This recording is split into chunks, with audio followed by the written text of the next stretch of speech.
শুধু ব্যাটসম্যান না, বোলারদেরও সিলেট টেস্ট জয়ের কৃতিত্ব দিয়েছেন অধিনায়ক শান্ত। প্রশংসা করেছেন অভিষেকেই নৈপুণ্যের ঝলক দেখিয়ে 6 উইকেট নেয়া স্পিনার হাসান মুরাদ ও দীর্ঘদিন পরে দলে ফেরা সেঞ্চুরিয়ান মাহমুদুল হাসান জয়ের। নিজের ব্যাটিংয়ে আরও এগিয়ে যেতে চান অধিনায়ক tiger captain.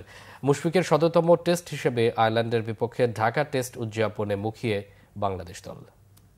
As a batting unit বা বোলিং ইউনিট প্রত্যেকটা জায়গায় আমাদের ওই প্ল্যানটা এক্সিকিউট করা লেগেছে এবং যেটা আমরা করতে পেরেছি এটা শুধুমাত্র যে অপোনেন্টের কারণে তা না, এটা যদি প্রপার স্কিল না থাকে বা মেন্টালিটি যদি ঠিক না থাকে এটা করা সম্ভব না। সো আমার মনে হয় যে ক্রেডিটটা পুরা ব্যাটিং এবং বোলিং ইউনিটকে দেওয়া উচিত। মুরাদের বিষয় যেটা বলবো, আউটস্ট্যান্ডিং। আমার মনে হয় ও কিন্তু অনেকটা সিরিজ ধরে বসেছিল, সুযোগ পাচ্ছিল না।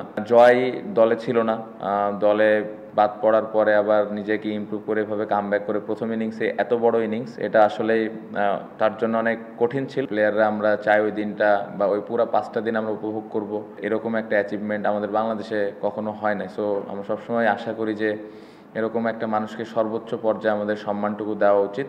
আমার মনে হয় যে আমি আশা করব যে মুশফিক ভাই 100 খেলার পরেও যেন উনি আরও বেশি কন্টিনিউ করে দলের হয়ে, কারণ ওরকম এক্সপিরিয়েন্স প্লেয়ার আমাদের টেস্ট টিমে প্রয়োজন। সো আমি আশা করব সেটাও যেন উনি কন্টিনিউ করে।